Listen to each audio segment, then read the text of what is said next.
वन्दे अक्षरदामिनं श्रीसहजा नन्दं च मूलाक्षरम्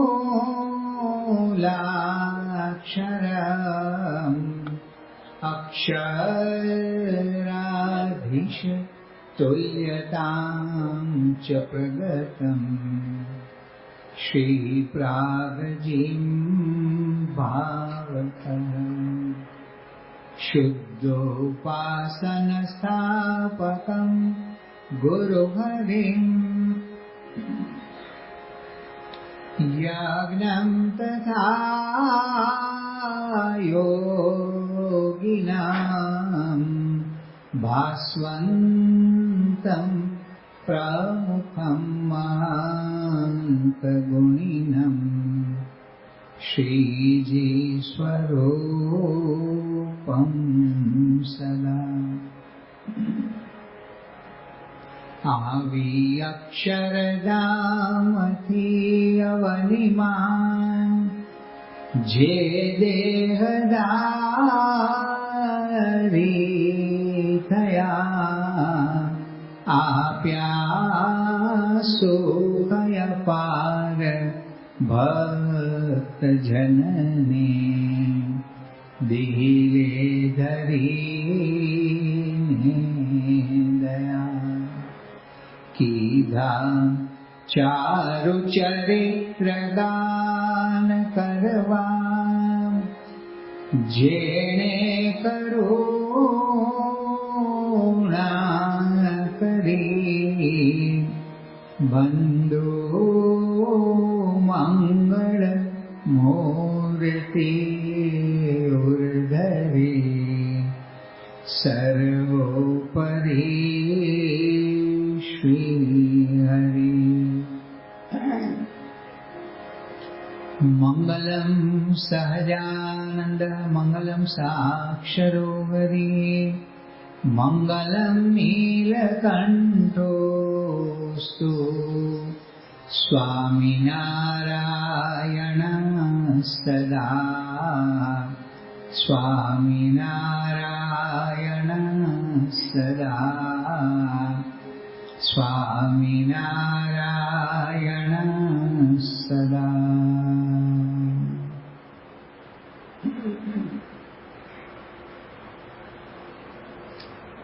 પૂર્ણ પુરુષોત્તમ નારાયણ ભગવાન શ્રી સ્વામિનારાયણના અતિ અલૌકિક દિવ્ય લીલા ચરિત્રો ના અનેક ગ્રંથો સંપ્રદાયમાં છે. એમાં શ્રી હરિલીલામૃતમ નામનો જે ગ્રંથ છે એ પણ એક આગવું સ્થાન ધરાવે છે અને એ ગ્રંથના રચયિતા કવિવર દલપતરામ છે, જેમણે 8 વર્ષની ઉંમરે ભગવાન સ્વામિનારાયણના પ્રત્યક્ષ દર્શન કરેલા અને જીવનના છેલ્લા શ્વાસ સુધી એ મૂર્તિને પોતે ભૂલી શકતા નહોતા. બાળ વયથી જ સદગુરુ ભૂમાનંદ સ્વામી જે વખતે મૂળી મંદિરમાં બિરાજતા હતા, ખાલી મંદિર જ થયું હતું, શિખર બાકી હતા અને સંતોની ધર્મશાળા પણ ઘાસની હતી અને મંદિરની પાછળ ઝૂંપડીઓ હતી બધા સદગુરુઓની. આવું કવિવર દલપતરામે જે નજરે જોયેલું એમના દીકરા નાનાલાલ કવિને આ બધી વાતો એમણે કરી. નાનાલાલ કવિએ આ બધું વર્ણન ડિટેલમાં એકદમ વિસ્તૃત રીતે કવિશ્વર દલપતરામ નામના 3 ભાગ લખેલા છે, એમાં આ બધું વર્ણન કરેલું છે. તો ભગવાન સ્વામી પાસે બાળવીમાં વર્તમાન ધરાવ્યા અને એમના થકી આ કાવ્યકલાની શરૂઆત થઈ. ભગવાન સ્વામી મૂળ કેશિયા ગામના હતા. આપણે ભાદરાથી મોરબીનો રસ્તો પકડીએ તો રસ્તામાં કેશિયા ગામ આવે છે, મૂળ ત્યાંના હતા ભગવાન સ્વામી. અને મુંબઈમાં ત્રીજા ભોયવાડામાં જે સ્વામિનારાયણ મંદિર, શિખરબદ્ધ મંદિર થયેલું છે એ જમાનામાં, એની પ્રથમ આરતી આ ભગવાન સ્વામી ઉતારી હતી. બહુ વયોવૃદ્ધ થઈ ગયેલા, આરતી એમણે ઉતારી. આચાર્ય મહારાજ તો પછીથી જ્યારે એમનો કાર્યક્રમ ગોઠવાયો ત્યાર પછી આવેલા છે. પ્રથમ આરતી ભગવાન સ્વામીના હાથે પ્રતિષ્ઠા થયેલી. અને અતિ અદભુત એમના બધા કીર્તનો હોય છે, અતિ અદભુત. અને 3 દિવસના ઉપવાસ પછી ખીચડીનો થાળ ધરાવે છે. હૃદયમાંથી શબ્દો નીકળેલા છે. થાળ બનાવીને જોઈને બોલ્યા નથી.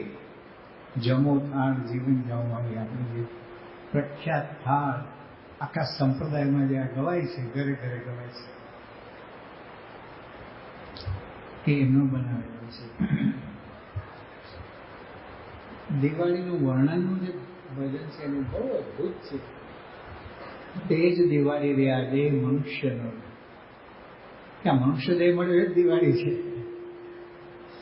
અને એમાં જે ચંદ્રવો અને બધું વર્ણન, બધું ડેકોરેશનનો આધ્યાત્મિક મર્મ બધો, કે આ પંચવર્તમાન એ બધા ચંદ્રવાના બધા તોરણો છે, બીજું ત્રીજું એટલું અદભુત વર્ણન કરેલું છે. આપણને થાય કે એ જમાનામાં, નિરક્ષરતાના જમાનામાં કડિયા જ્ઞાતિમાં જન્મ થયેલો છે. એમાં આવી અદભુત કવિ શક્તિ, સ્વામિનારાયણ ભગવાનનો પ્રતાપ. સ્વામિનારાયણ ભગવાન સાક્ષાત પૂર્ણ પુરુષોત્તમ નારાયણ પોતે અક્ષરધામમાંથી ગતિ સર્વાવતારી મનુષ્ય રૂપે આ લોકમાં બિરાજમાન હતા ને, એટલે એમના દર્શન કરતા કરતા અંદરથી આ બધી ઉર્મિઓ પ્રગટ થતી. આ નિશ્ચય, મહાત્મા સિદ્ધ નિશ્ચય એમના જીવમાં હતો. તો એ બધું આ કવિ ઈશ્વર દલપતરામ ની બાળ વયમાં બધું ધરબાતું હતું. અને કવિતા કર્મ પણ હળુડા બનાવવાની શરૂઆત થઈ. પહેલા દોહા કરતા નાના હળુડા ત્યાંથી શીખવાડ્યું. પછી દોહા બનાવવાનું નાના નાના. અને પછી દેવાનંદ સ્વામી પાસે, એ પણ મૂડીમાં બિરાજતા હતા. અને બ્રહ્માનંદ સ્વામીના શિષ્ય. સંપ્રદાયમાં 4 દેવાનંદ સ્વામી છે સમકાલીન. એક આ દેવાનંદ સ્વામી કવિ, તારે માથે નગારાગે મોત ના રે, પ્રખ્યાત ભજન છે. તાર પ્રભુ સંગાતે દ્રઢ રે ચાર પર.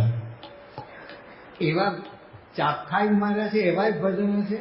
કારણ કે અમુક અણઘડ અને જેને કહેવાય નિરક્ષર પ્રજા હોય, અને બીજું કંઈ કોઈ રીતે સમજાય એવું ના હોય, એને પછીથી એવી રીતે શબ્દો બધા લખવા પડે. અને એમના જે કોમળતાના શબ્દો બધા જુઓ તમે, મહારાજની મૂર્તિનું વર્ણન ને બધું. નાથના નેણમાં વાલાના વેણમાં, નાથના નેણમાં વાલાના વેણમાં, આલાના કેણમાં મનડું બાણું છે મારું રેવો, નાથના નેણમાં. અને શ્રીજી મહારાજની શૈશવ લીલા, રમત હરી બાલ વિનોદ કરે. અતિ એમ જેને કહેવાય ને કે રુજુતા એમાં આપણને દેખાય. શબ્દોમાં, ભાવનાઓમાં, વર્ણનમાં, શબ્દોમાં. એટલે 2 પ્રકારનું કવિ કર્મ કરી શકતા હતા, જેવો સમાજ અને જેવી જરૂરિયાત. હા, જોગિયા પકા જેવો વખત એવો અજા. એટલે દેવાનંદ સ્વામી કવિ, એમનો એક પ્રસંગ યાદ આવે છે કે સ્વામિનારાયણ ભગવાને ધામમાં જતા પહેલા બ્રહ્માનંદ સ્વામીને અંતિમ માંગી વખતે 2 મહિના પોતાની સાથે રાખીને પોતાનું સાનિધ્યનું સુખ આપ્યું, સેવાનું સુખ આપ્યું, દર્શન પ્રસાદી, વાતો મળવું, આ બધું. બ્રહ્માનંદ સ્વામી મહામેધાવી હતા, કરી ગયા. મહારાજે મનમાં કંઈક ધાર્યું છે. અને જ્યારે ધામમાં જવાના દિવસો નજીક આવ્યા ને, 5-6 દિવસ બાકી હતા, અને બ્રહ્માનંદ સ્વામીને કે તમે એક કામ કરો, હવે જુનાગઢ જાઓ અને શિખરનું બાકીનું કામ પૂરું કરાવવાનું, ત્યાંથી ગુણાતીતાનંદ સ્વામીને અહીં એટલે સમજણ પડી ગઈ હતી એમને. કારણ કે મહારાજ જાણતા હતા કે આ બ્રહ્માનંદ ભેગા હશે ને મને દેહ છોડવા નહીં દે. એવી પ્રેમલક્ષણા ભક્તિ હતી. આમ તો રાજસ્થાનના લાડુરામ બારોટ, શિરોઈ પાસેનું ખાણ ગામ, એનું મૂળ વતન, જન્મસ્થાનનું ગામ. અને જ્યારે મહારાજે દેહલીલા સંકેલી લીધી, અગ્નિ સંસ્કાર એક દિવસે થઈ ગયો. જેઠ સુદ દર્શને સાંજ સુધીનો બધો અગ્નિ સંસ્કાર બધો થઈ ગયો. મધ્યાહને મહારાજે દેહ છોડ્યો સ્વતંત્ર. અને બ્રહ્માનંદ સ્વામીને ખબર પડી ગઈ, જે કુદરતી વાયુમાન બધું બદલાયું આખું. શિખરનો જે ઈંડાનો પથ્થર હતો ને પડ્યો, ભયંકર વાયરા ફૂંકાવા માંડ્યા, અને જાત જાતના અપશુકન બધા શિયાળિયા બોલવા માંડ્યા દિવસે. એ બધા જાત એટલે સુખના બધી જબરજસ્ત હતા. 14 દુનિયાના જાણકાર હતા. ખબર પડી ગઈ. પણ ત્યાંથી સમાચાર આવ્યા ને ઓફિશિયલ, એટલે નીકળ્યા. અને ગઢડા આવ્યા તો મહારાજના દેહનો અગ્નિ સંસ્કાર તો થઈ ગયો હતો. ખૂબ વિલાપ કર્યો ગોપીનાથજી મહારાજની મૂર્તિ આગળ, અને ભક્તોને કહ્યું કે મહારાજના દેહનો અગ્નિ સંસ્કાર તમે શું કામ કર્યો? મોટા મોટા સદગુરુઓને પણ પોતે કહ્યું, જો મહારાજના દેહનો અગ્નિ સંસ્કાર ન કર્યો હોત ને તો એને આને આ દેહમાં મહારાજના અક્ષરધામમાંથી પાછા લાવે. મહારાજ જાણતા હતા. હવે છેલ્લે મહારાજે કહ્યું કે બ્રહ્માનંદ સ્વામીને કહેજો કે મૂડીમાં મંદિર કરે. મૂડીમાં મંદિર કરે. એટલે મૌખિક વિલ હતી શ્રીજી મહારાજની, એમના માટેની પર્સનલ, એમના માટેની વ્યક્તિગત આજ્ઞા, ઈચ્છા, જે કોઈ વિલ કોઈ શ્રીજી મહારાજની અંત સમયની. એ પ્રમાણે બ્રહ્માનંદ સ્વામીએ પછી મૂડી પધાર્યા, અને જમીનના દસ્તાવેજો વગેરે બધું કાર્યવાહી પૂર્ણ થયા પછી મંદિરનો પ્રારંભ કર્યો. ઘણી બધી એની કથાઓની ઇતિહાસ છે. પણ ટૂંકમાં એ બ્રહ્માનંદ સ્વામીના શિષ્ય દેવાનંદ સ્વામી, જેની વાત કરી ને તારે માથે પહોંચતા, અને બીજા બધા ભજનો, હજારો ભજનો બનાવેલા છે. એ દેવાનંદ સ્વામી હવે પછી તે મંદિરના મહંત થયા. બ્રહ્માનંદ સ્વામી ધામમાં ગયા એટલે 2 વર્ષમાં એ પ્રતિષ્ઠાનું કર્મ પૂરું કરી. શિખર બાકી હતું હજી કામ, ઘુમટ ખુલ્લા. સંતોની ધર્મશાળા બની નહોતી, ઝોપડીઓમાં રહેતા હતા. બ્રહ્માનંદ સ્વામી પોતે એ રીતે રહેતા. અને સ્વતંત્ર રીતે જેઠ સુદ દસમ જ લગભગ એમણે દેહ છોડ્યો. શ્રીજી મહારાજની તિથિ હતી. બધા સંતોને જમવા માટે મોકલ્યા, અને થાળની પ્રસાદી મંગાવી, અને બધાના સંતોષ માટે થોડીક પ્રસાદી પણ પોતે લીધી. પાણી પીધું, અને કહ્યું હવે બધા ધૂન કરો. ધૂન ચાલુ, ધૂનમાં એકદમ તેજ પ્રકાશ થઈ ગયો બધો. મંદિરના નીચે જે રંગમંડપ છે ને, એમાં આ ઘટના બનેલી છે. અને બધાની નજર ચુકાવીને એકદમ બધાને ખ્યાલ આવી ગયો એકદમ આ દિવ્ય ઘટના બની રહી છે અત્યારે. અને શ્રીજી મહારાજ કોઈ મુક્તો એમને લેવા માટે આવ્યા, અને ધામમાં આવ્યા. એટલે જવાબદારી બધી દેવાનંદ સ્વામી પર આવી, મુખ્ય શિષ્ય એમના. હવે એ એક વખત ત્યાં બિરાજમાન હતા. એક ચિત્રકાર આવ્યો,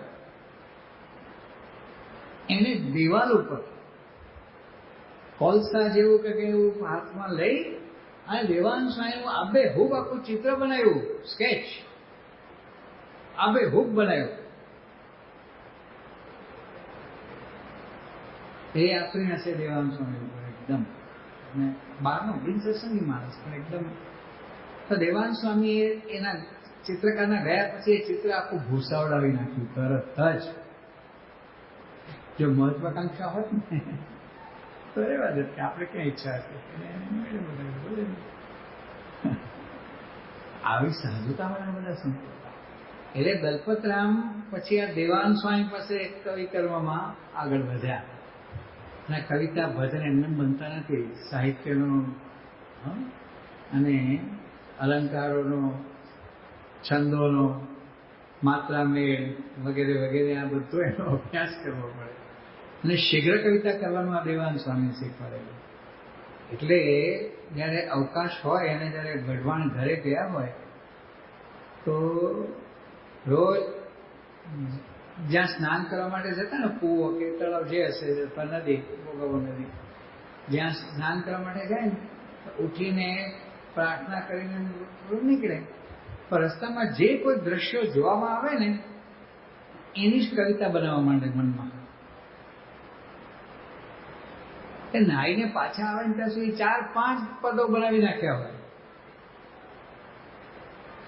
આટલી બધી ટ્રેનિંગ એમને પોતાની આ બુદ્ધિ શક્તિને આપે. આ સોફ્ટવેર એટલું તૈયાર કરેલું જોરદાર મગજનું સોફ્ટવેર એવા હતા દેવાનંદ સ્વામી. એટલે શું કે દલપતરામ પણ આ બધું શીખવાડેલું દેવાનંદ સ્વામી.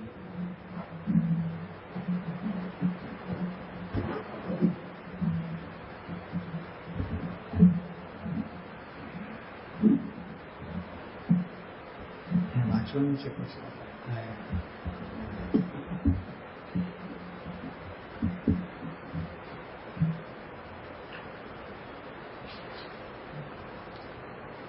એટલે એવી રીતે દલપતરામ આ દેવાનંદ સ્વામીના હાથ નીચે તૈયાર થયા 20 વર્ષની ઉંમર સુધી.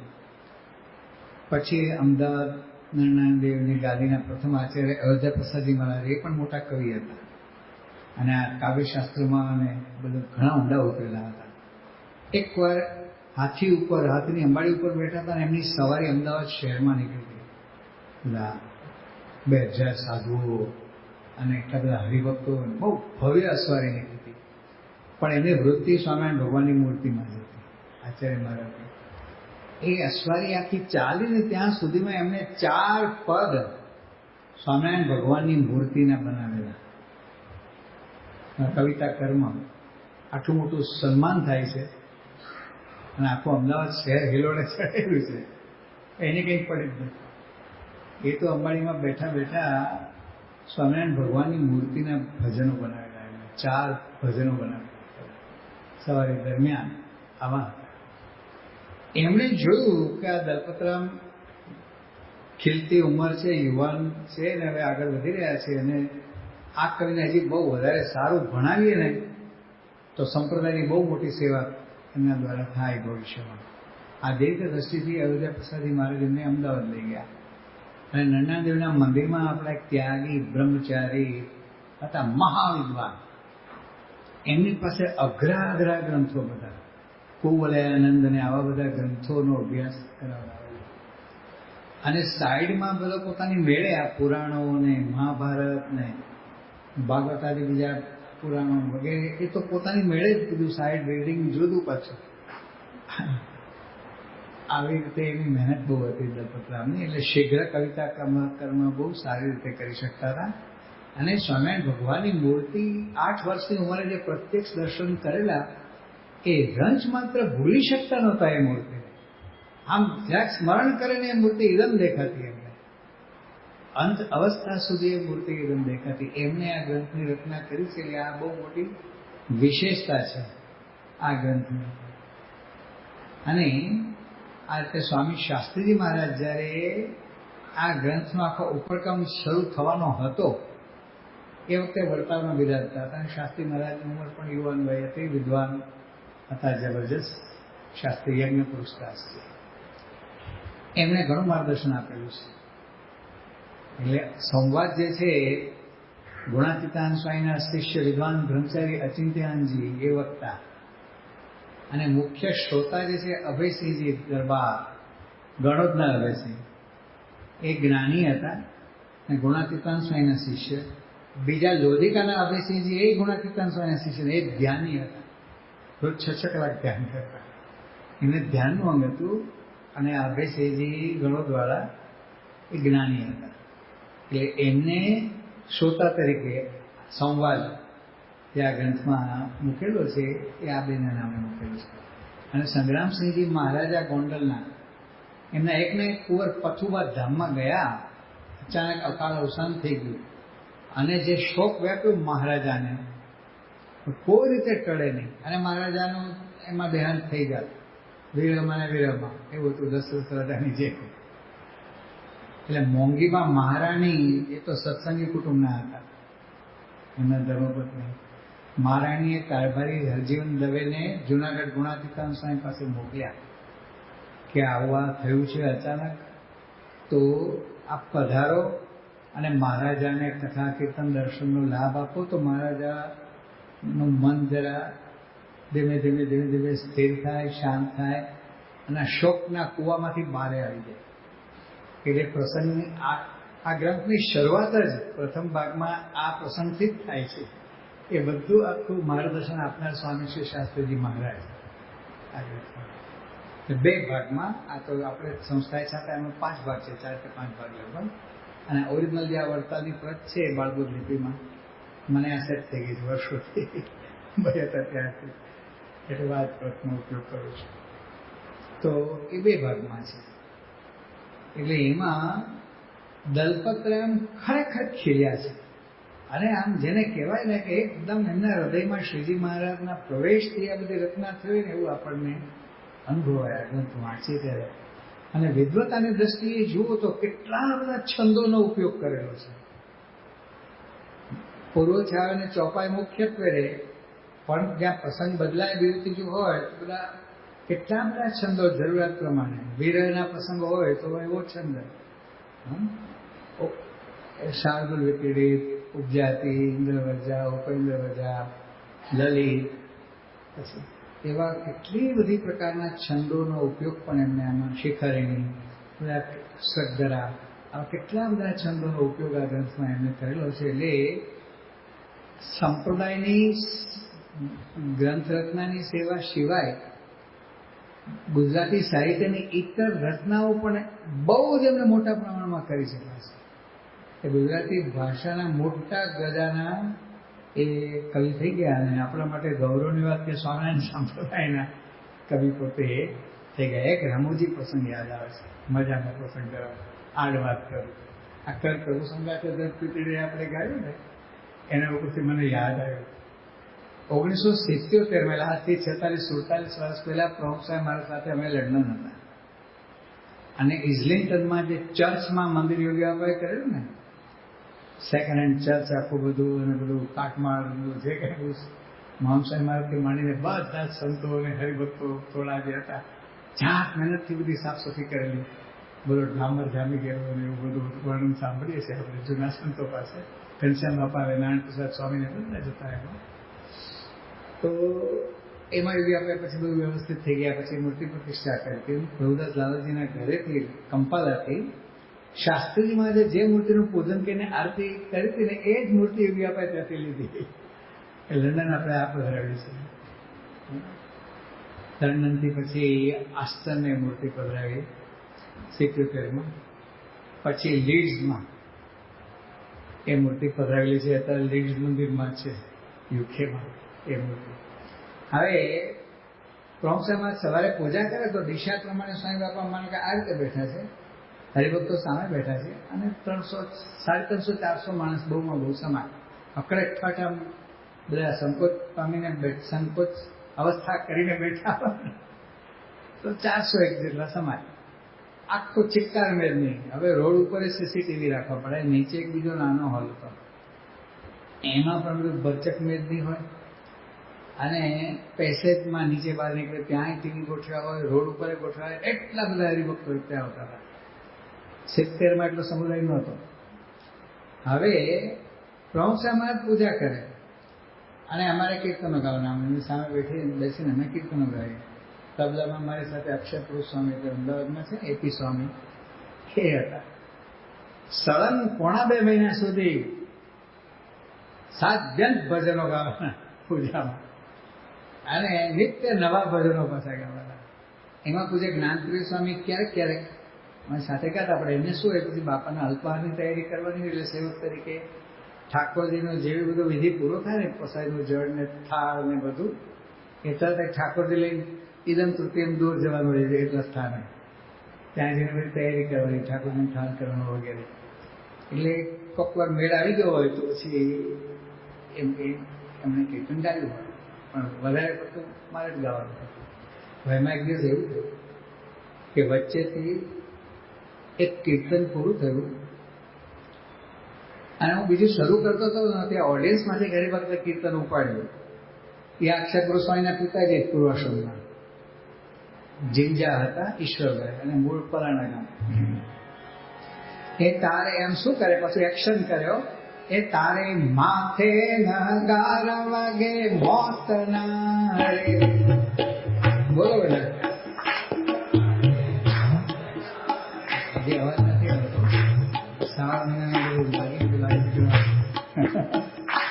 તારે માથે નગાર વાગે મોત ના રે, તારે માથે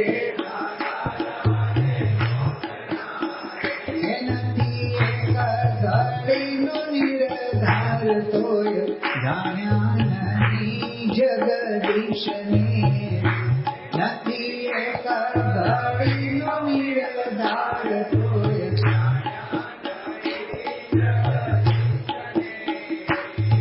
એમાં મને કેવું, એ આમ એક્શન કરે ને તારે માથે, બાપા સામે એક્શન કરે, સામે તો બાપાને ઠાકોરજી હતા, 400 જણા પાસે એમ કરે અનુકરણ. અને સ્વામી બાપા માળા કરતા કરતા જે હશે મરક હસ્યા કરે. અમારી સાબુ જોઈને પેટ ઉછળે બાપાનું કે 400 કથામાં બાપાએ ઉલ્લેખ કર્યો કે આ ઈશ્વરભાઈ છે ને મને કે તારે માથે નગારા, 400 જણા પાછા વધારે પુષ્ટિ કરે મારી સામે. એટલે આ ગમતનો પ્રસંગ મને ભેગો યાદ આવી ગયા, સ્મૃતિ પ્રમુખ સાહેબ. હવે આપણે આ ગ્રંથમાં પ્રવેશ કરીએ. હરિલાલ ગ્રંથમાં શું પ્રસંગ ચાલે છે? સારંગપુરમાં શ્રી હરિ કર્યા ચારુ ચરિત્ર વિચિત્ર, જે જોઈને રાજી થતા મહારાજ તણા સૌમિત્ર. સ્વામી ભગવાન પોતે સારંગપુરમાં વિરાજમાન છે, જ્યાં અમે અત્યારે રહીએ છીએ. સારંગપુરમાં જીવા ખાચરના દરબારમાં 2 જીવા ખાચર હતા સમકાલીન. દાદા ખાચરના પિતાશ્રીના પિતરાઈ ભાઈ, કઝિન બ્રધર જીવા ખાચર. એ એબલ બાપુ દાદા ખાચરના પિતાશ્રી કરતા ઉંમરમાં મોટા હતા, મોટી દેવીવાળા કહેવાતા. અને 6.5 ગામ એ બંને એને વારસામાં ભાગમાં આવેલા હતા, કેબલ બાપુને અને જીવા બાપુને. અને આ સારંગપુરના જીવા ખાચર એ બીજા જીવા ખાચર. અને કમ્પેરેટિવલી આર્થિક સ્થિતિ થોડીક એમની સામાન્ય હતી. અને અમુક ગામોમાં અને બીજા જે હતા ને અમુક લોકો એ બધું અસામાજિક તત્વોએ એમની જમીનો દબાવેલી હતી વગેરે, એનો ભાગ આપે નહીં, આવું બધું પણ પ્રશ્નો હતા જે શ્રીજી મહારાજે બધા હલ કર્યા હતા એ જમાના. અને બહુ ભક્તરાજ હતા એ.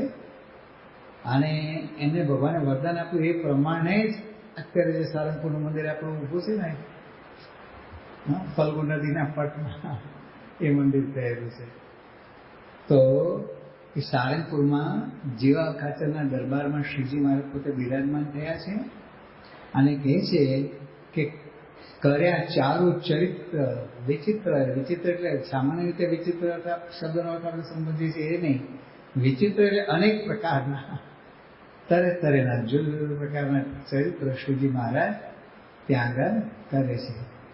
જે જોઈને રાજી થતા મહારાજ તણા સૌ મિત્ર. શ્રીજી મહારાજના સખાઓ બધા, આ સુરા ખાચર ને પછી માચા ખાચર, અલૈયા ખાચર, અહીંયા શું કે બોટાદના હમીર ખાચર, ઘેલા ધાધલ વગેરે વગેરે બધા. એટલે એ બધા મિત્ર ભાવથી શ્રીજી મહારાજનો લાભ લેતા. સખા ભાવની ભક્તિ હતી વિશેષ કરીને. હવે એમાં શું બને છે કે સુરા ખાચર એ લોયાથી આવ્યા હોય છે. અને એના ધર્મપત્નીએ રેંટીઓ કાંતીને જાતે જે સૂતર તૈયાર કર્યું હોય ને એમાંથી જાતે કપડું વણી અને સ્વામિનારાયણ ભગવાન માટે સુરવાડ તૈયાર કરેલો હોય છે, એ લઈને આવેલા હોય છે. તો આ ગ્રંથકાર લખે છે કે ભગવાન મનુષ્ય ચરિત્ર કેમ કરે છે કે જેવી રીતે પિતા હોય, હવે એનું નાનું બાળક હોય, શિશુ હોય, તો એને રમાડવા માટે બાળક જેવા થવું પડે ને, કાલી કાલી ભાષા બોલવી પડે. બાળક જેવું બોલતો એવું જ પિતા અનુકરણ કરે. હા, એ કીડીના બદલે તીડી બોલે તો પપ્પા એને તીડી, આ મતોડો કહેવાય, મકોડા મતોડો બોલે, આવું તોતરું તોતરું બોલે.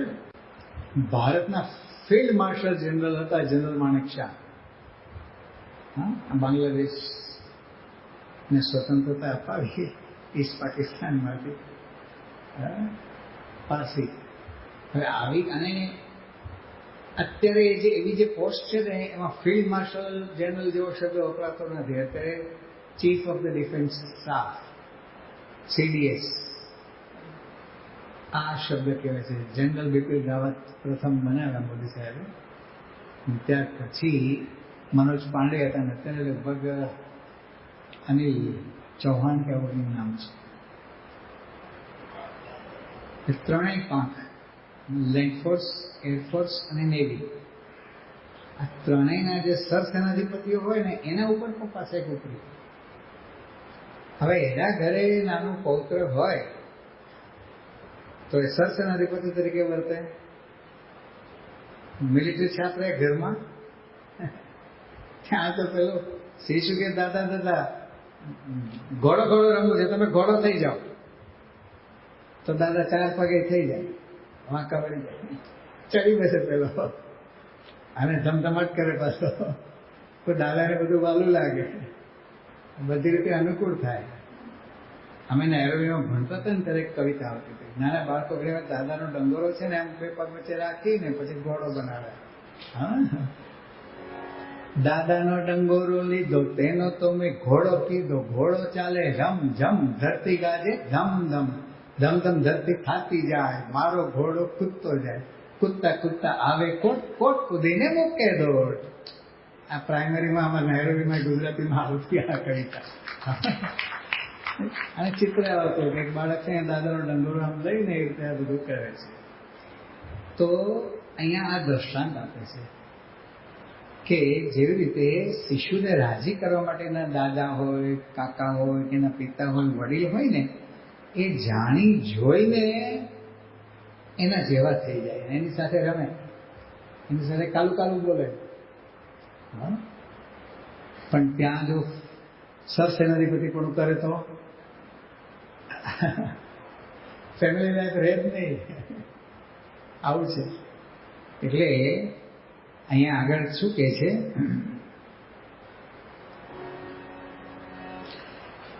નિજ જનને મહાશોક દેવા, થયા મોહન મનુષ્ય જેવા, કરે ક્યારે મનુષ્ય ચરિત્ર, જોઈ જોઈ રાજી થાય મિત્ર. જેમ જનક શિશુને રમાડે, પોતે ચેષ્ટા શિશુની દેખાડે, જાણી જોઈ બોલે કાલું કાલું, સુણી બાળકને લાગે વાલું. ક્રિયા કાંઈક અવળી બનાવે, કોઈ બાળક ભૂલ બતાવે, તેને તે સમય તાત વખાણે, પિતા ભૂલ પોતાની પ્રમાણે. ગણિતના દાખલા 2 વત્તા 2, તો પિતા વખત શું કરે, 2 વત્તા 2 એટલે 3 થાય કે પેલું બાળક શું, પપ્પા 3 નહીં કે 4 થાય કે પછી ગણાવે એટલે 2, પછી આ +2 તો કેટલા થયા, 4 થયા. ચેતા કે વાત સાચી છે, મારું ખોટું પડ્યું, તારું બરાબર સાચું છે. આવું કરે છે ને, એને પ્રોત્સાહન આપવા માટે, એની જોડે ઇન્ટરેક્શન વધારવા માટે. ઘણી વખત બાળકોને ઘરમાં આપણે ગણતા જ નથી. સ્વામિનારાયણ ભગવાન એક વખત મુંડન કરવા માટે બેઠા હતા. દાદાના દરબારનો જે ડેલો છે ને આજની તારીખે, એ ડેલો ખુલે ને તો અંદર બે બાજુ મોટા ઓરડા હોય ને એટલી મોટી જગ્યા હોય ને ઓટો હોય, દિવાલ ના હોય ત્યાં, પણ પેલો ડાયરા ભરે ને જૂના જમાનામાં એ બધા ત્યાં મહેમાનો આવે, બીજું વાગતા શકતા ત્યાં થાય અને અફીણ ઘોડાય અને જાત જાતની મલકની વાતો કરતા. આ બધું એક સામાન્ય દ્રશ્ય હતું જૂના જમાનાના કાઠિયાવાડના દરબારોમાં અને એ લોકોના દરબારગઢના ડેલાઓમાં. ત્યાં મુંડન કરવાનું હોય એમ તો એ શ્રીજી મહારાજે ત્યાં બેસતા અને દાદા ખાતર વગેરે એબલ બાપુ વગેરે પણ ત્યાં જ મુંડન કરાવતા. હવે એક નાનો બાળક હતો અને એ સત્સંગી બાળકને પૂર્વનો જબરજસ્ત યોગ ભ્રષ્ટ આત્મા હશે, એને મહિમા પાછો એ પેલા વાળંદ હરિભક્તોને કહેલું એને કે તમે મને શ્રીજી મહારાજના પ્રસાદીના વાળ આપજો છે, કેશ આપો. એને કઈ બધા કેસની માગણી નહોતી કરી, થોડું કરીને કહ્યું હતું મેં થોડા આપજો. હવે પેલા વાળંદભાઈને શું થયું હરિભક્ત, એને આખો લાડવો ખાઈ જવો હતો. બધા કેસ લઈ ગયો, જે વસ્ત્ર લાવ્યો હતો ને એમાં જ સ્વામિનારાયણ ભગવાનના બધા પસાઈના કેસ ઉપડી ગયો એનું વાઇન્ડ અપ કરીને. એના બાળક માંડ્યો રડવા, હિપકા ભરવા માંડ્યો, એકદમ દુઃખી થઈ ગયો. હવે સ્વામિનારાયણ ભગવાન તો પછીથી નીકળી ગયેલા સ્નાન વિધિ માટે. સ્નાન કરીને અક્ષોડીમાં આવ્યા અને તૈયાર થયા ને ત્યાં એમને કઈ ખબર પડી ગઈ કે પેલો બાળક રડે છે, એટલે કોઈને મોકલીને બોલાવડાવ્યો બાળક. પછી સ્વામિનારાયણ ભગવાને પૂછ્યું એનું બધું, એકદમ હાલથી બધું પૂછ્યું. તો કે મને આપના વાળ આપવાના તો પ્રસાઈના પણ પેલા હરિભક્તે આપ્યા નહીં. શ્રીમદ કેમ હું તને આપું, બેસાડ્યો અને શ્રીજી મહારાજે મૂળજી બ્રહ્મચારી કહ્યું કાતર લાવો. સેવક પાસે કાતર મંગાવી શ્રીજી મહારાજે પોતાની આખી શિખા છે ને કાપીને પેલા બાળકને આપી દીધી. લે રાજીને આવે. તમે જુઓ સ્વામિનારાયણ ભગવાનથી માંડીને આખી ગુરુ પરંપરા સુધી ક્યારે કોઈએ બાળકોને તર છોડેલા નથી, તિરસ્કાર કર્યો નથી. બાળક શરીર નાનું દેખાય છે આપણને, પણ નાનું નથી, એનું ચૈતન્ય નાનું નથી, એનો આત્મા નાનો નથી. આપણી ગુરુ પરંપરા નાના શિષ્યોમાં ભગવાનના દર્શન કરે છે, ગુરુના દર્શન કરે છે. મહાનુભાવે મારે પૂછ્યું હતું કે નાના બાળકોને આપ આટલું બધું આમ હેત વસાવો છો, મહત્વ આપો છો, શું કારણ? કે મને બધામાં યોગી બાપાના દર્શન થાય છે. બધા 90+ છે. 90+ એટલે 90 વર્ષથી અત્યારે એટલે જેની ઉંમર હોય ને એવું મેળવાના. એટલા મોટા છે, બધા પેડ છે, પૂર્વના બધા મોટા પુરુષ ઓળખ્યા, આત્મા કયો છે એમને દેખાતું હોય. આપણે એનું શરીર નાનું જોઈને એની ઉપેક્ષા કરતા હોય ઘણી વખત. ઘરમાં કોઈ દિવસ બાળકોની આપણે ઉપેક્ષા કરવી જોઈએ નહીં. શ્રીજી મહારાજનો આ પ્રસંગ અને આ બધા ચરિત્રો ઉપરથી, ગુણ પરંપરાના પ્રસંગો ઉપરથી પણ આપણને આ બધું એક દેખાડે છે.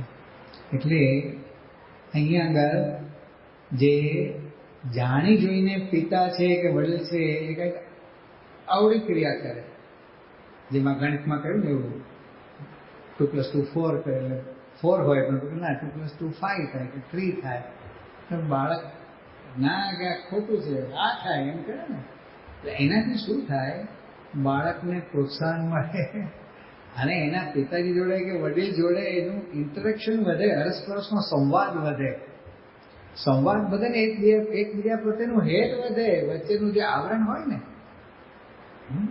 ઇનવિઝિબલ,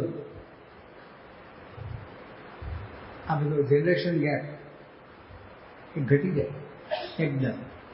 એટલે ઘર સભા કરવી કે રોજ સાથે જમવા બેસવું, આપણું મારે બધું જે કહેતા એ બહુ હેતુપૂર્વકનું છે. આ બધું કે આખા પરિવારમાં એકતા રહે, ફેમિલી યુનિટી. ડૉક્ટર સ્વામી ત્યાં આગળ સિકંદરાબાદમાં કર્યું, આખું પારિવારિક એકતાનો આખો એક પર્વ કર્યું ત્યાં આગળ. એમાં બધા બેન ગુજરાતી ગુણ ભાઈઓ બોલાવે, એમને બધાને પણ બોલાવેલા, તેલુગુ ભાઈઓને બીજા ત્રીજા બધાને પણ બોલાવેલા અને બહુ સારી રીતે કરવામાં આવ્યું. સાચી, અત્યારે આપણા કુટુંબ તૂટતા જાય છે. ઘરમાં ભેગા રહેતા હોય પણ પ્લાસ્ટિકના પૂતળા રહેતા હોય ને એવી રીતે વાતચીત ઓછી, ભેદભાવ ઓછો થઈ ગયો. પ્લાસ્ટિકના પૂતળાને જેમ એકબીજા માટે લાગણી હોય નહીં. લાગણીહીન કૌટુંબિક જીવન સમાજના અંદરનું એક્સરે છે ને, આ બધું વધતું જાય છે.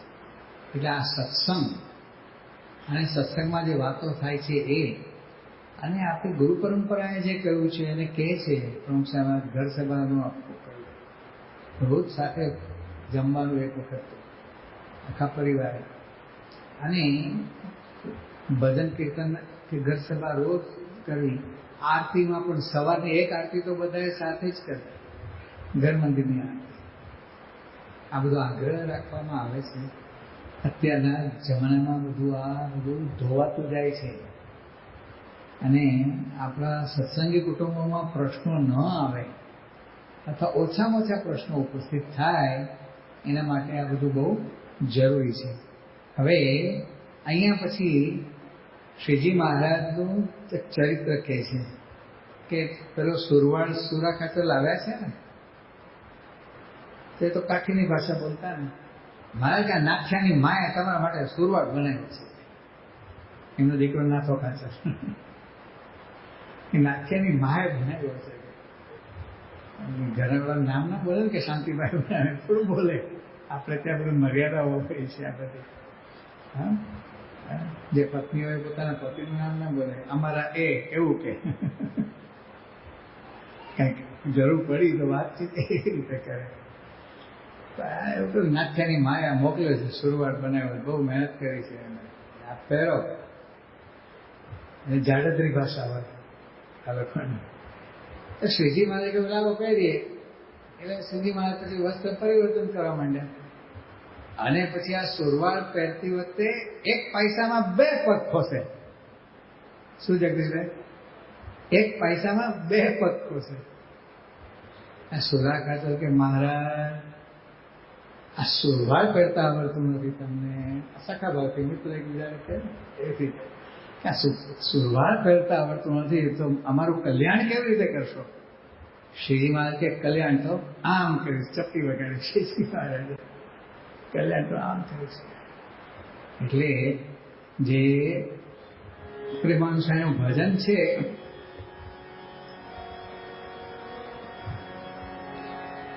મનુષ્ય ભાવમય દિવ્ય ચરિત્ર કરે,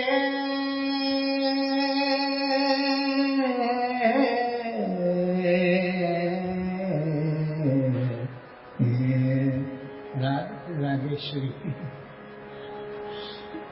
મનુષ્ય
શ્રીજી મહારાજનો જે અપરંપાર પ્રતાપ અને મહિમા ઐશ્વર્ય, હું એનું વર્ણન કેવી રીતે કરી શકું? શ્રી હરિ કૃષ્ણ પ્રતાપ જલધિ કો, જલધિ એટલે સમુદ્ર, ચીરે કહા ચોક સમાવે, ચકલીની ચાંચમાં આખો દરિયો કેવી રીતે સમાઈ શકે કે મારું સામર્થ્ય ચકલીની ચાંચ જેટલું જ છે. અને શ્રીજી મહારાજનો મહિમા અને પ્રતાપ તો સમુદ્ર જેવો અગાધ, પાર પામી શકાય નહીં એવો છે. પછી જે કડીમાં શું કહ્યું, મનુષ્ય ભાવમાં દિવ્ય ચરિત્ર કરે, દિવ્યમાં મનુષ્ય દેખાવે. પ્રેમાનંદ ઘનશ્યામ રૂપ છટા, નિરખી નિરખી સુખ પાવે. હવે એક બાજુ 1 પૈસામાં 2 પૈસા, 2 પગ નાખે છે મહારાજ. આ મનુષ્ય ચરિત્ર થયું. રોજ પહેરતા હતા તો ખરા, સુવર્ણ નહોતો આવડતું, પણ આ જાણી જોઈને આ ક્રિયા કરે છે. હા, જાણી જોઈને જાણે આવડતું નથી એવી રીતે અમે 1 પૈસામાં 2 પગ ખોસવા માંડ્યા. પછી એમાં દિવ્યતા, તો અમારું કલ્યાણ કેવી રીતે કરશો? કલ્યાણ તો આમ કરીશ. આ દિવ્ય ભાવ. કલ્યાણ કરવું એટલે જીવને સંપૂર્ણ નિર્વાસનિક કરીને અક્ષરરૂપ કરીને અષ્ટાવરણ પાર પોતાના અક્ષરધામમાં મૂકી દેવો. પોતાની મૂર્તિ પોતાના ચરણાવીન પાસે સેવામાં એને બેસાડી દેવો. અખંડ સેવામાં અખંડ સુખ્યો કરી દેવો. યોગાનો યોગ આવો પ્રસંગ પ્રમુખ સાહેબ મારા બનેલો છે. આજ સારંગપુરમાં છે.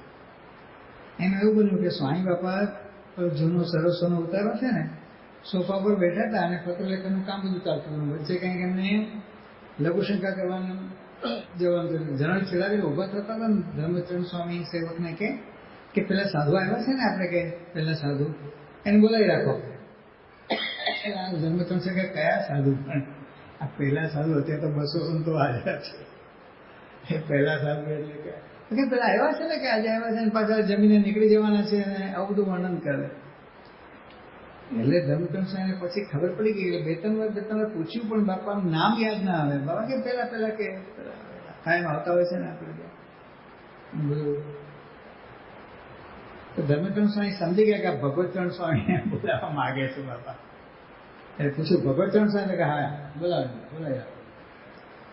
તો એટલામાં એક યુવક ત્યાં હાજર છે, એને કહ્યું કે બોલાવી લાવો. સભા મંડપમાં કથામાં બેઠા હતા, બોલાવી લાવ્યા. એટલે ધર્મચરણ સ્વામીએ ગમત કરી. ભગવતચરણ સ્વામીને કે, કારણ કે ભગવતચરણ સ્વામી સખા ભાવથી પ્રમુખ સાહેબ જોડે વાતો કરે, હંમેશા મિત્ર ભાવથી જ વાતો કરે. એકવાર સાંકડીમાં આપણે શિબિર ચાલુ હતી સોમાભાઈના બંગલામાં. થાંભલા વાળો હોલ હતો, બંગલાનો ગ્રાઉન્ડ ફ્લોર. એમાં સવારથી બાપા પૂજા કરવા માટે આવ્યા ને, ત્યારથી એક જ આસન ઉપર બેઠા હતા. નિત્ય પૂજા એની પૂરી થઈ, અલ્પાર થયો.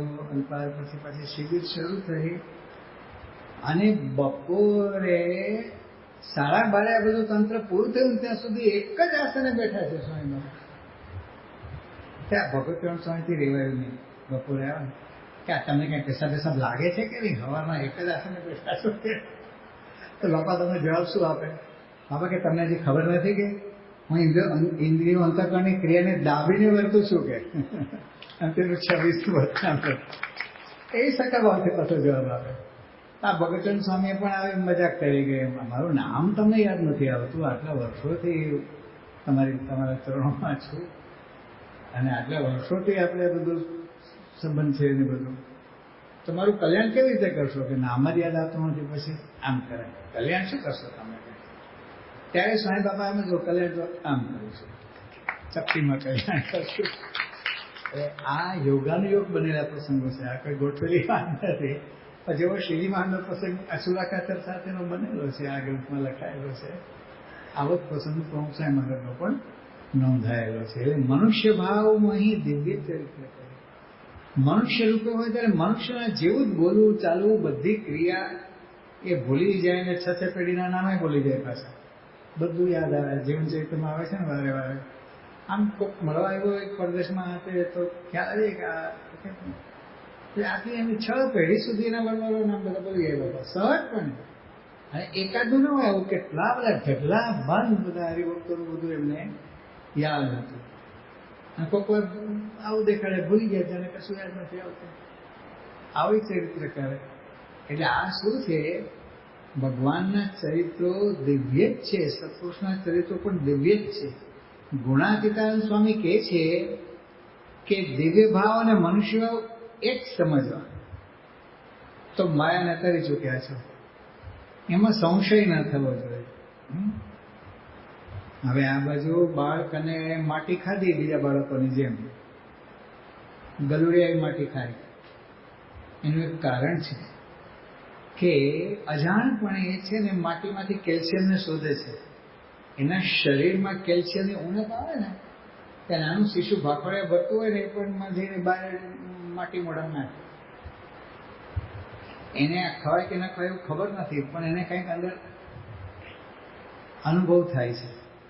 એટલે અંદર કેલ્શિયમ ઓછું છે શરીરમાં, એટલે ઓટોમેટિક ગલુડિયા માટી ખાતા હોય ઘણી વાર. એનું કારણ આ છે. તો બાળકને માટી ખાધી અને યશોદામાં રેડ હેન્ડેડ પકડાય. મેં ખાધી જ નથી માટી, પકડીને ખોળામાં સુળ્યા અને બધા આંગળી નાખીને મોઢામાં માટી કાઢવા માટે. તો પેલા મનુષ્ય ચરિત્ર કર્યું. હવે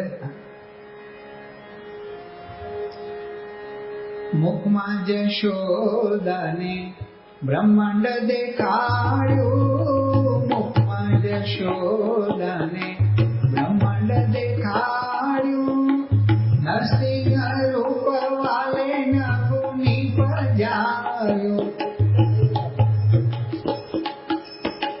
મુખમાં જશોદાને બ્રહ્માંડ બતાવ્યું, નરસિંહ રૂપ વાલે નભુની પજાર્યું.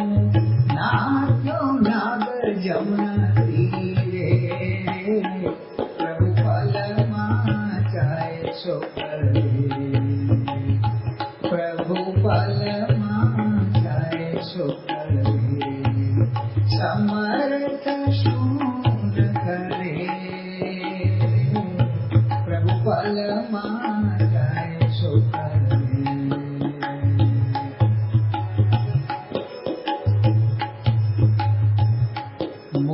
જશોદાને બ્રહ્માંડ દેખાડ્યું, નરસિંહ રૂપ વાળે નવું નિપજાવ્યું.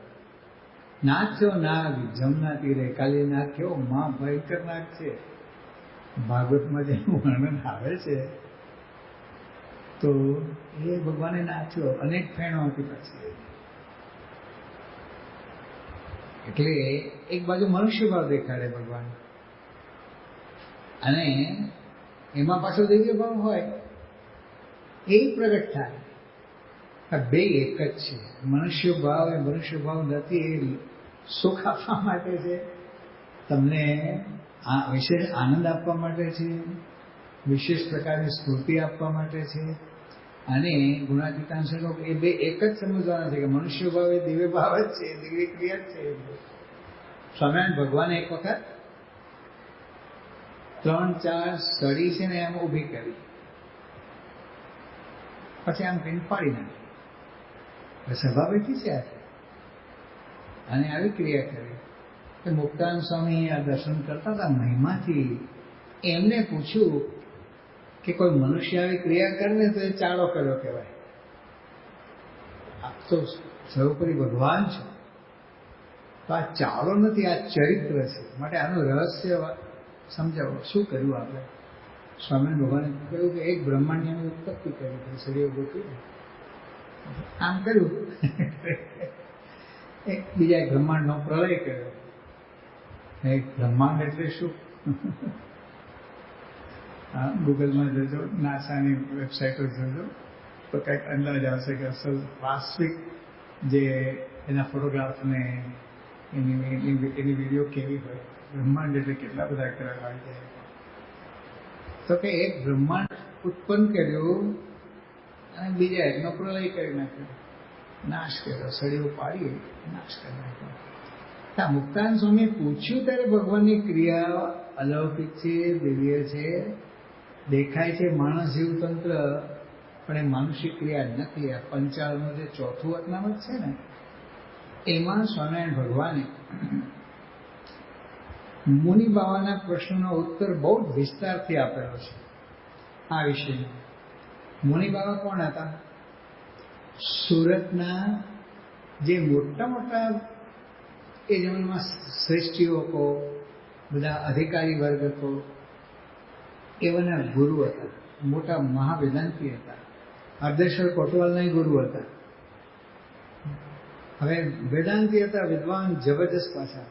સ્વામિનારાયણ ભગવાને બ્રહ્માંડ સ્વામીને એમની પાસે આ વેદાંત ભણવા માટે મોકલ્યા, ગઢડા ટુ સુરત. અને બ્રહ્માંડ સ્વામી કેવા હતા પાછા? 14 વિદ્યામાં કોઈ 14 શાખાઓમાં, અલગ અલગ શાખાઓમાં પીએચડી થાય એવી હસ્તી દુનિયામાં હશે નહીં કદાચ અત્યારે. 14 થીસીસો જેને લખી હોય અલગ અલગ વિષયો ઉપર, એવી કોઈ વ્યક્તિ હશે નહીં. બહુ કદાચ 2 નીકળે. જેમ આપણા આદર્શ સ્વામી 2 વિષયમાં 2 વખત પીએચડી કરેલી છે. એ ગણતરીના જ નીકળે. આ 14 વિદ્યાના મહાવિદ્યા વારિધિ હતા. વારિધિ એટલે સમુદ્ર. એક વિદ્યા સમુદ્ર જેવી છે. એવી 14 વિદ્યાઓના એકદમ મહાપારંગત હતા. અને સહસ્રાવધાની હતા. 1000 પ્રશ્ન એમને અલગ અલગ વિષયના પૂછવામાં આવે, ધ્યાનથી સાંભળી ગયા. પછી એક ક્રમથી દરેક પ્રશ્નના ઉત્તર આપે, શાસ્ત્રોક્ત જવાબ આપે, વ્યવસ્થિત, અસ્તમ પસ્તમ નહીં. પાછી કમ્પ્યુટરને હંફાવે ને એવી મેધા હતી, ધારણા શક્તિ. તો કે આવા બ્રહ્માંડ સ્વામીને અહીંયા ભણવા માટે મોકલ્યા છે. તો બ્રહ્માંડ સ્વામી ભણતા મુનિ બાબાને ભણાવી દીધા પાછા. સ્વામિનારાયણ ભગવાનનો મહિમા જીવમાં નાખી દીધો. ભણતા બધી પ્રાસંગિક કંઈક વાતો નીકળે ને, એમ કરતા શ્રીજી મહારાજના મહિમાની વાતો કરતા તે મુનિ બાબાને જબરદસ્ત જિજ્ઞાસા થાય કે મારે દર્શન કરવા છે સ્વામિનારાયણ ભગવાનના. એટલે સુરતથી વાણમાં બેસીને ભાવનગર આવે, અને ભાવનગર ટુ ગઢડા ગાડા રસ્તે પણ બ્રહ્માંડ સ્વામી વીઆઈપી ટ્રીટમેન્ટ ગોઠવી દીધી. એ ગાડા ઓર્ડિનરી નહીં, બળદે ઓર્ડિનરી નહીં, ભુજંગર પરાળ પાથરેલું હોય, ગાદલા પાથરેલા હોય, તકિયા વગેરે ગોઠવ્યા હોય, એ જમાનાને છાંયો કરેલો હોય, તાપ બાપ લાગે નહીં, વીવીઆઈપી ટ્રીટમેન્ટ આપી અને ઠેક ગઢડેલા. અને શ્રીજી મહારાજ એવું જ ચરિત્ર કર્યું કે એનું સામું જોવે જ નહીં. બ્રહ્માંડ સ્વામી પહેલેથી કહી રાખેલું, દાદા ખાતર બધાને ખબર છે, શ્રીજી મહારાજને ખબર છે, પણ જેવા લાવ્યા ને એમને એટલે શ્રીજી મહારાજ આમ જોઈ જાય, બ્રહ્માંડ સ્વામી આ બાજુ લાવ્યા પછી આમ જોઈ જાય. એટલે લિટરલી ઉપેક્ષા કર્યા જેવું દ્રશ્ય ખરું થયું. બ્રહ્માંડ સ્વામી થયું કે આ મહારાજ આજે શું આદર્યું છે, હું આ મહેનતે આ ભોળી બાવરા છે ગઢડા સુધી એમના પાસે લાવ્યો છું. મારા તો પ્રથમ પરિચય કરતા પહેલા જ આવું બધું કરે છે. તો પછી સાંજે દરબારગઢમાં લીમતળો નીચે ઓટા ઉપર ગાદી તકિયો ગોઠવવાનો હતો. તો પાછળ ગાદી ગોઠવી અને બીજા એક પાછળ 2 મણનો તકિયો, 40 કિલો જેટલું રૂ, એમાં મોટો તકિયો, ગોળ તકિયો, એ ઉપાડી આમ જતા હતા ને, શ્રીજી મહારાજના હાથમાંથી તકિયો લઈ અને આંગળી ઉપર આમ ફેરવીને આમ કર્યું ને, પેલો ભમરડો ઘણી વાર આમ નાખતા હોય છે ને હાથમાંથી તકિયો આમ ફેરવીને આમ કર્યું. ત્યાં ગાદી ઉપર જે રીતે ગોઠવવાનો હતો ને તે વ્યવસ્થિત ગોઠવાઈ ગયું. આ દ્રશ્ય મુનિ બાબાએ જોયું એટલે શ્રી કૃષ્ણ ચરિત્ર યાદ આવ્યું એમને. તકલી આંગળી ગોળધન તોડ્યો હતો ને, આવા દર્શન થયા એમને. પછી તો હેત બોલવા માંડ્યું સ્વામિનારાયણ ભગવાનને વિશે. એટલે પછી તો સ્વામિનારાયણ ભગવાનના પરમહંસ મંડળીમાં જ ભળી ગયા. નામ એનું એ રહ્યું. એટલે 55નું ત્રીજું, 55નું ચોથું અવયવમાં પછી મુનિ બાબાએ શ્રીજી મહારાજને પ્રશ્ન પૂછ્યો, જે આવી રીતે એનું નામ એ રીતે જ વચનામૃતમાં પણ લખે છે. તો આમાં મુનિ બાબાએ જે પ્રશ્ન પૂછ્યો છે, શું પ્રશ્ન પૂછ્યો છે? સ્વામિનારાયણ હરે પંચાળામાં ઝીણાભાઈ દરબારને ત્યાં શ્રીજી મહારાજ બિરાજમાન થયેલા છે. પછી શ્રીજી મહારાજ બોલ્યા છે, સર્વે પરમહંસ પરસ્પર પ્રશ્ન ઉત્તર કરો. સભાનો આમ કાર્યક્રમ સામસામે બધા પ્રશ્નો ઉત્તર કરો. ત્યારે મુનિ બાબાએ બ્રહ્માનંદ સ્વામીને પ્રશ્ન પૂછ્યો. શિષ્યને ગુરુ પ્રશ્ન પૂછે છે કે પ્રથમ તો ભગવાનનો નિશ્ચય હોય ને ભજન સ્મરણ કરતો હોય અને પછી ભગવાનના મનુષ્ય ચરિત્ર દેખીને તે નિશ્ચયમાં સંશય થઈ જાય છે, તેનું શું કારણ છે? સમજાયો પ્રશ્ન? કે પહેલા નિશ્ચય હોય, ભજન સ્મરણ બધું કરતો હોય, પણ પછી ભગવાનનું એક ચરિત્ર એવું કંઈક જોયે ને મનુષ્ય ચરિત્ર, એટલે પાછો સંશય થઈ જાય.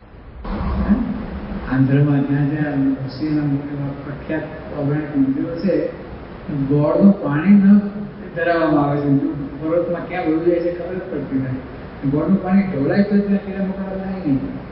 મંગલગીરી વિજયવાડા ડુંગરોની વચ્ચે 17 કિલોમીટર ઉપર આવે છે.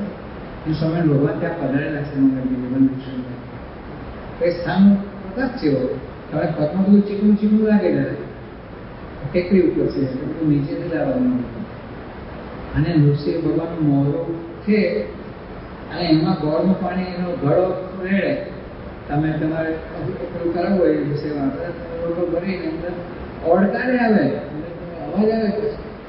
પણ એ ક્યાં જાય છે પાણી? કેટલા બધા હજારો વર્ષથી આ બધું ચાલે છે, એ કંઈ ખબર જ પડતું નથી. અને ત્યાં કીડા મકોડા કશું થાય નહીં. તો ગળપણ એટલા બધા કીડા મકોડા બધું વધી જાય, પણ એવું કશું.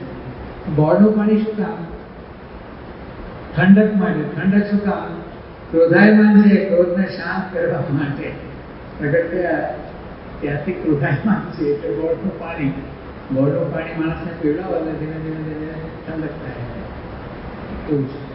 એટલે અહીંયા કહે છે કે જેવો યુગ એ પ્રમાણે ભગવાન દેહ ધારણ કરે છે, એટલે મનુષ્ય દેહ ભગવાન પ્રગટ થાય ત્યારે જ મનુષ્યોને સુખ આપે. તઈ થાય એનો મેળાપ જ્યારે નર્તન ધરે નાંદતી, કહે નિષ્કુળાનંદ આપ ત્યારે મળાય એને સાથે જીવે. વિજાતી સ્વરૂપે પ્રગટ થાય તો મનુષ્યને હેત ન થાય. ભૂંડ સ્વરૂપે ભગવાન પ્રગટ થયા, વરા સ્વરૂપે. વરા ભૂંડમાં કોને પૂછવું થાય? તો એની આરતી કરીને પૂજન કરવું, મન થાય એવું સ્વરૂપે ભગવાન ધારણ કરવું છે. કાર્યકારણ અવતાર હતા. મત્સ્ય, કચ્છ, વરા, નૃસિંહ આ બધા કાર્યકારણ અવતારો થયેલા છે. અમુક સ્પેસિફિક કામ માટે એવા સ્વરૂપ ધારણ કરેલા છે ભગવાન. પણ સદા દ્વિભુજ દિવ્ય સદા સાકાર એ આ રીતે એમનું મૂળ સ્વરૂપ મનુષ્યાકારે છે. એટલે મનુષ્યને જ્યારે સુખ આવે, મનુષ્ય જેવા થાય ત્યારે. એમાં પણ રાજા રૂપે પ્રગટ થયા તો સામાન્ય મનુષ્ય જઈ ન શકે એમની પાસે. સુદામા શ્રી કૃષ્ણને મળવા માટે ગયા દ્વારકાધીશને. રહેતા બાળપણના મિત્રો સાથે ભણ્યા હતા સાંદીપુરી ઋષિના આશ્રમમાં, ઉજ્જૈનમાં. હવે ગરીબ ડુબળી પટ જેવા લાગે બ્રાહ્મણ સાહેબ. આ સ્વામી છે ને સાધુ લગડી અવાજ જ નીકળતો નથી. કૃષ્ણ વિધિ કરાવતા હતા ને, જમતા નથી ને એનો એની વિધિ કરાવે પણ અવાજ જ સરખો નીકળતો નથી. માઇકમાં અવાજ નીકળતો નથી. જમજો વ્યવસ્થિત થશે. બધા સંતોની ઈચ્છા છે નીકળી જાય તો પછી વધારે કરે છે. તો સાવ દુર્બળ બે હાટું જેવું લાગે છે. પોરબંદરથી ચાલીને દ્વારિકા ગયા. દ્વારપાડો ઘૂસવા જ ના દે. હું એમનો મિત્ર છું, પણ મનાય કે ભગવાન રાજા દ્વારિકાધીશ અને આવો મને મિત્ર હોય ભગવાનનો બુદ્ધિમાં બેસે નહીં. બહુ કરગેરિયા કરે એક દ્વારપાડે કંઈક દયા આવી ને ભગવાનજીને કહ્યું કે તો સુદામા નામનો તો કરવું નથી, તો બ્રાહ્મણ આવ્યો છે, આમ ગરીબ ભિખારી જેવો બ્રાહ્મણ દેખાય છે, કે છે શ્રી કૃષ્ણ મારા મિત્ર છે. એટલે ભગવાન તો સિંહાસન ઉપરથી દોડ્યા છે. કથા તમે બધી જાણો છો. તો જો આવું છે રાજા રૂપે હોય કોઈ સામાન્ય મનુષ્ય ભલે મિત્રમાં મળવા બહુ મુશ્કેલ પડી ગયું સુદામાને. એટલે એમાં સુખ સર્વ સામાન્યમાં સામાન્ય માણસોને ન આવે, પણ એવા સામાન્ય જેવા કહીને આવે તો જોતા બરોબર જેવાને સુખ આવે. સગરાનું વાઘરીને સુખ આવ્યું એના ખૂબી ભગવાન પધાર્યા એટલે જ્યારનું દાન જમેલા છે દૂધને દાનનું દાન. એટલે અહીંયા એ કહે છે કે મનુષ્ય રૂપે જ્યારે ભગવાન પ્રગટ થાય છે ત્યારે માણસના જીવિત ચેષ્ટા કરે છે. અને મારા કહે છે કળી પ્રમાણે આયુષ્યને બળ ભગવાન ધારણ કરે છે. અને જેમ બાળક ઘરમાં આવે એટલે ઘર બુદ્ધિને પામે, પછી જન્મે છે ને બાળ યૌવન વૃદ્ધ અવસ્થા થાય છે ને મૃત્યુને પામે છે, તેમજ ભગવાન પણ એવી જ મનુષ્યની ચેષ્ટા કરે છે. હવે જો અને છેલ્લે કહે છે ઇત્યાદિક, 28 ગણાવ્યા પછી ઇત્યાદિક કહે છે. શું કહે છે? અને જે મનુષ્યમાં કામ, ક્રોધ, લોભ, સ્વાદ, માન, સ્નેહ, મદ, મત્સર, ઈર્ષા, દ્વેષ, રાગ, મોહ, સુખ, દુઃખ, ભય, નિર્ભય, શુદ્ધતા, કાયરતા, ભોગ, તરસ, આશા, તૃષ્ણા, નિદ્રા, પક્ષપાત, પારકું, પોતાનું, ત્યાગ, વૈરાગ્ય, 28 ગણા ઇત્યાદિક સ્વભાવ છે. તેમ તેવા તે સર્વે સ્વભાવ મનુષ્ય દેહને ભગવાન ધારે ત્યારે તેમાં જણાય છે નહીં, જણાય છે. તે એ મનુષ્ય રૂપ પણ ભગવાનનું સર્વશાસ્ત્રમાં વર્ણન કર્યું છે. અને મૂળ જે દિવ્ય રૂપ છે તેનું પણ વર્ણન કર્યું છે. તે બે રૂપનું જેને યથાર્થ શ્રવણ મનન કરીને દ્રઢ નિશ્ચય કર્યો હોય તો તેને કોઈ રીતે સંશય થાય નહીં. આ જવાબ સ્વામી ભગવાન આપે છે. ઘણો વિસ્તારથી આ જવાબ આપેલો છે. એમાં વચ્ચેથી થોડું અંશ આપણે આ વિષયને લગતું આપણે સ્વામી ભગવાનના શ્રીમુખના શબ્દ આપણે સાંભળ્યા, પંચાળનું 4થું વતનામૃત. તો અહીંયા પણ આ રીતે વર્ણન કરે છે કે શ્રીજી મહારાજે આ મનુષ્ય ચરિત્ર કર્યું અને પછી પૂછ્યું કે મારું કલ્યાણ કેવી રીતે કરશો? શરૂઆત કરતા જ આવડતો નથી તમને. કલ્યાણ તો આમ મનુષ્ય ભાવમાં દિવ્ય ભાવ સમાયેલો છે. અને ભક્ત જે છે એને ખબર પડી જાય છે, દેખાય છે બધું માણસના જેવું તંત્ર, પણ આમાં અલૌકિકતા છે. આ લોકમાં ભગવાનને મોટા પુરુષ મનુષ્ય જેવા જ લાગે. ગુણાતીતાન સંકેત કે ચિંતામણી કઈ રૂપાળી ના હોય, પથ્થરો જ હોય. પણ બીજા પથરામાં એમાં મોટો ફેર છે. એમ ભગવાન ને સંત પણ આ લોકમાં મનુષ્ય જેવા જ જણાય, પણ એ થકી જ જીવનું કલ્યાણ થાય છે.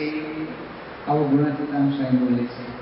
હવે અહીંયા સારંગપુરમાં શું બને છે કે શ્રીજી મહારાજ કહે છે કે આપણે મોટી વાડીએ છીએ, જે અત્યારે યજ્ઞ પુરુષ વાડી છે સારંગપુર મંદિરની, એ આ જેવા બાપુની વાડી ઓરિજિનલી મોટી વાડી. પછી શાસ્ત્રી મહારાજે તો ઘણું એક્સટેન્ડ કરેલું છે. ટોપ સમાજે ઘણો એનો વિસ્તાર ખાસો કરેલો છે. લગભગ 1000 વીઘા જેટલી છે. હવે જે બાપુની વાડીએ શ્રીજીમાં કે આપણે ત્યાં જઈને ત્યાં કથા વાર્તા કરીએ, એટલે ઘોડેસવારી કરી અને બધા ત્યાં આગળ પધારે છે. એ વાત આવે છે.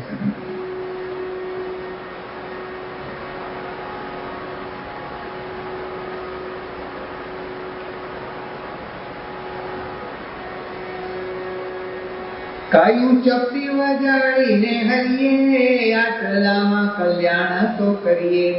પછી વસ્ત્ર ધરી સ્વાર થયા, મોટી વાડીએ ગિરધર ગયા. તમ પીપરના ઝાડ પાસ એક કાંબળો પાથર્યો દાસે.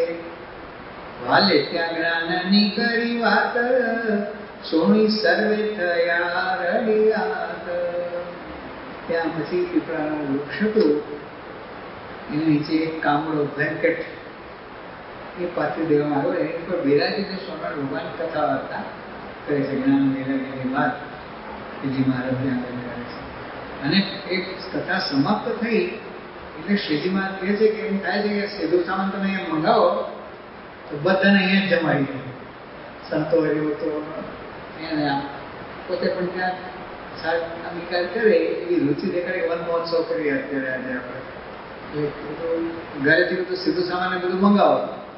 એક ઘોડેસવાર જીવા ખાતરે અને જે બધા મહિલા ભક્તો હતા જીવા ખાતરના પરિવારમાં અને અન્ય બધા ભક્તો ગામમાં, એ બધાને જાણ કરી. એટલે રસોઈ માટેનું સીધું સામાન ટોપલાઓમાં લઈ અને માથે ઉપાડી અને આ બધા ગોપીઓને જેમ કીર્તન ગાતા ગાતા સારંગપુર ગામમાંથી આ મોટી વાડીએ ત્યાં આગળ આવે છે, એ વર્ણન આવે છે.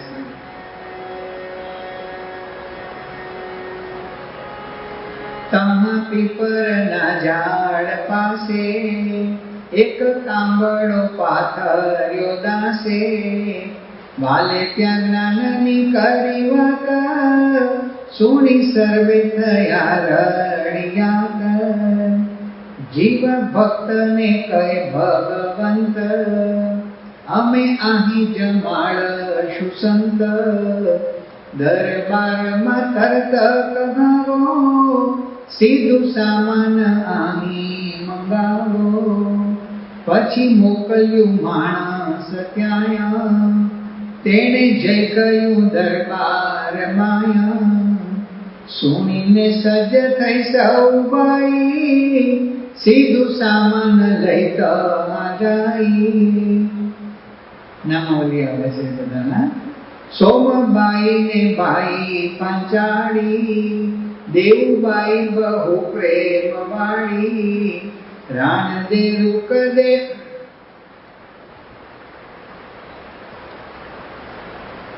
નામે બાઈ પૂરી 15 ગણતા ગણાઈ. માથે ટોપલા લઈ હર ખાતી, ચાલે કૃષ્ણના કીર્તન ગાતી.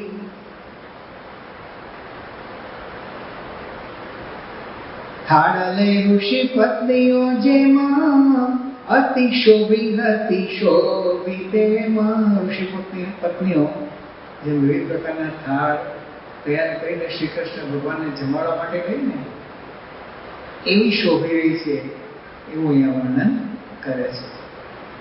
કારણ કે કીર્તનો ગવાય એટલે ભક્તિભાવ હોય તો કીર્તન ગાવાનું મન થાય. અને ચાલતા ચાલતા ત્યાં થોડો સમય તો થવાનો છે વાડીએ પહોંચવામાં.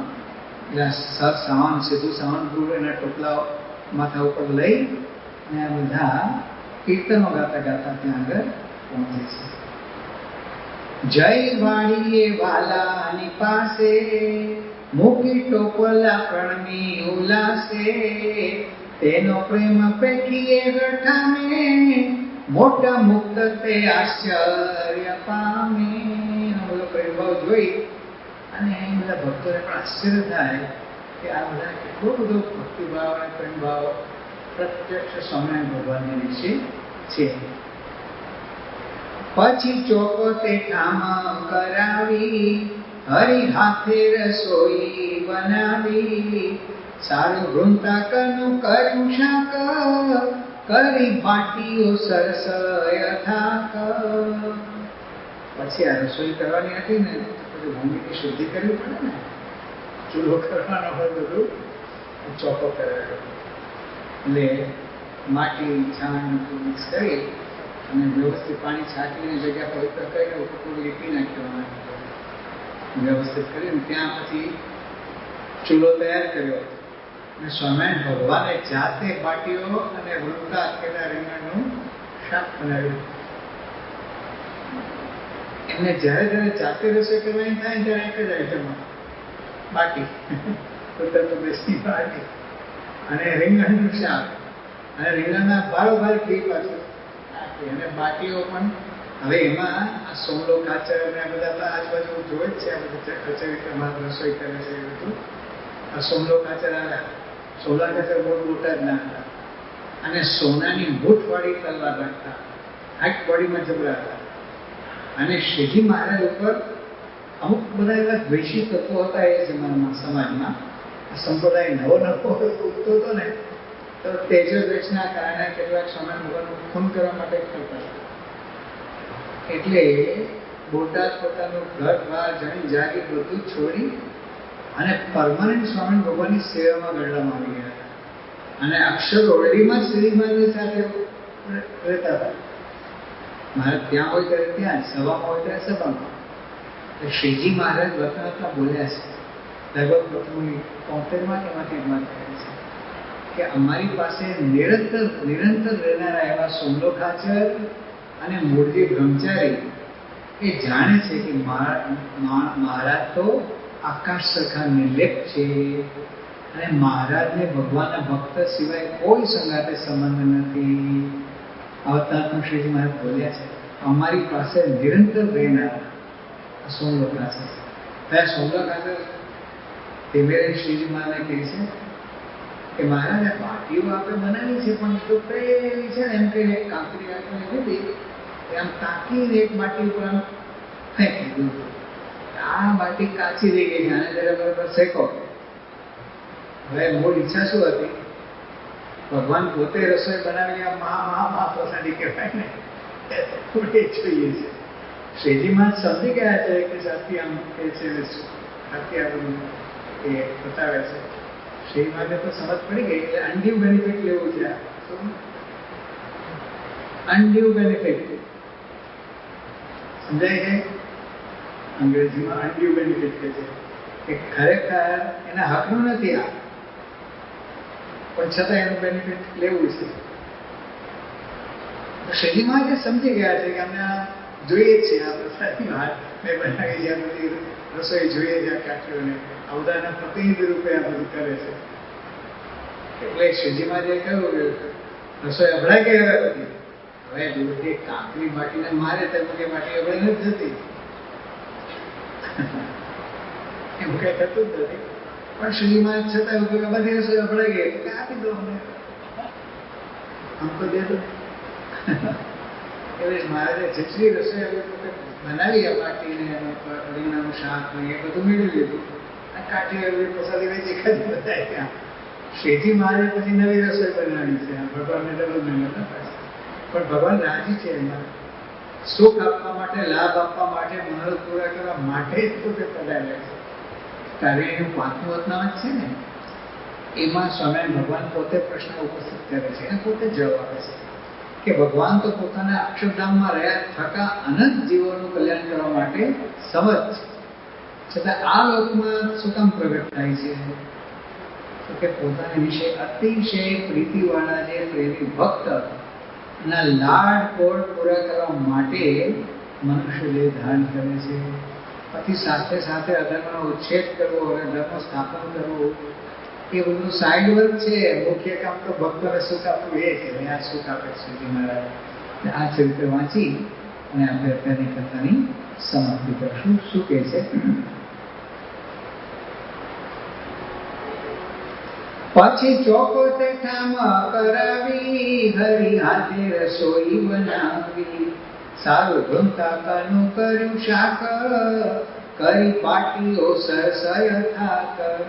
બાટી સોમલે ખાચરે જોઈ, એમાં કાચી દીધી એક કોઈ. મારી કંકરી તેરને તાકી, કહ્યું આને પ્રભુ કરો પાકી. એમ કરવાનું કારણ યાદી, હરી હાથે લેવી પરસાદી. જગ જીવન બોલિયા જોઈ, અભડાણિયા આખી રસોઈ. હસી બોલિયા સોમાલો તેગ, આપી જોયા મને હવે. પછી કાઠીઓને દઈ દીધી, કૃષ્ણે બીજી રસોઈ ત્યાં કીધી. ઘૃત સાકર બાટીમાં ગાલી, બેઠા આરોગવા બ્રહ્મ વન માળી. લાગી ભાઈઓ કીર્તન ગાવા. બધા ટોપલા લઈને આવ્યા હતા ને બધા ભક્તો, એ શ્રીમાં થાળ જમી રહ્યા છે અને આ બાજુ સામે બેસીને કીર્તનો ગાય છે. પ્રેમ આવી ગયો છે એકદમ. લાગી ભાઈઓ કીર્તન ગાવા, મહારાજને ખૂબ રીઝાવા. પણ ભામીની જાતની ભોળી, તેથી ઉલટ સુલટ પદ બોલી. છોગાડો રે છોગાડો નાથ, છોગા હાથમાં મોરલી માથ. છોગા હાથમાં અને મોરલી માથે. શ્રીજી મહારાજ હસવા માંડ્યા. માથે કે છોગા માથે અને મોરલી હાથ. પ્રેમમાં ખબર પડી નહીં અને આવી રીતે ઉલટ સુલટ બધું બોલવા માંડ્યા ભજન. ત્યારે શ્રીજી મહારાજે હસીને કહ્યું નટવર નાથે, છોગા માથે ને મોરલી હાથે. એવી રીતે બોલો તમે ભાઈ, પછી ગરદી ફરીથી તે ગાય. આ આટલા શબ્દો સાથે આ પ્રથમ દિવસની કથાને આપણે અલ્પ વિરામ આપીએ છીએ. આગળની કથા આપણે આવતીકાલે લાભ લઈશું. ત્યાં સુધી સર્વને જય સ્વામિનારાયણ.